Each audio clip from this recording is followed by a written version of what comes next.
Hello नमस्ते। आज हामी जापानको रोडमा गाडी ड्राइभिङ गरेर टेस्ट गर्दैछौँ कस्तो हुँदो रहेछ हेर्नु है। अहिले हामी चाहिँ लगभग ओराई बिच पेसिफिक ओसियनबाट घर फर्किने क्रममा छौँ। अहिले मैले गाडी चलाउँदैछु, मेरो साइडमा हुनुहुन्छ विनिता श्रीमतीजी, विनिता महर्जन, वाइफ ओएस भनेर पनि भन्थ्यो के अरे। हामी यताबाट फर्केर अब घुम्दैछौँ, हेर्दैछौँ के कसो हुन्छ।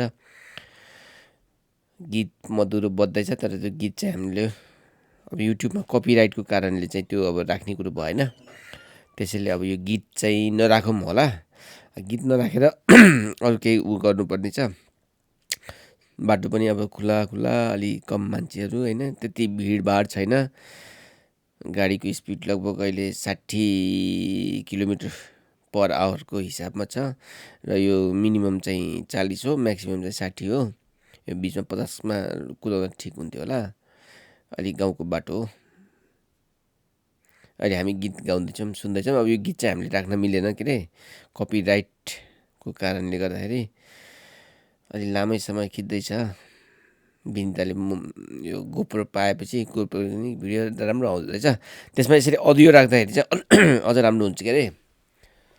हजुर, अब यस्तै छ। यो पनि अब एकचोटि ट्राई गर्ने खोजेको हो, कस्तो साउन्ड आउँदो रहेछ यो माइकमा भनेर। अब यो माइकमा राम्रो आयो भने चाहिँ अब यसरी नै चाहिँ अडियोहरू राख्नु पर्ला, नभए भने चाहिँ अब हेर्दै जाऊँ अब के हुन्छ। अब त्यो अर्को डिजिआईको माइक 2 पनि छ, त्यो माइक 2बाट पनि राख्न मिल्छ।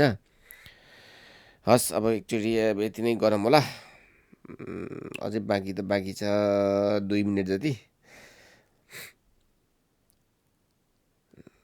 ओराई बिच भनेको चाहिँ एउटा हामी नजिक पर्ने 2 घन्टा जति लाग्छ हामीलाई यहाँबाट जानलाई।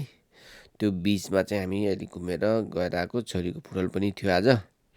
अब फुटबल पनि गएर त्यो फुटबलबाट अलिक छिटो छुट्टी भएको भएर अनि समुद्र जाने भनेर छोरीले भन्यो। त्यसपछि समुद्र यसो छिरेर आएको।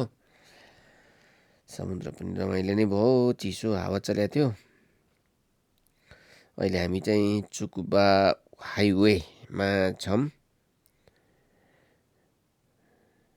शान्तसँग अहिले टोयोटाको आक्वा भन्ने गाडी हाइब्रिड हो, ब्याट्रीबाट पनि चल्ने र पेट्रोलबाट पनि चल्ने। यो ब्याट्रीबाट चाहिँ हाम्रो चार्ज गर्न नपर्ने हो।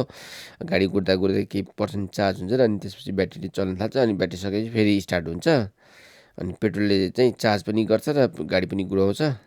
यसरी नै यो हाइब्रिड चल्छन्। ल, अहिले यति नै गरौँ। अब अहिले पछि हेरौँला है त। धन्यवाद।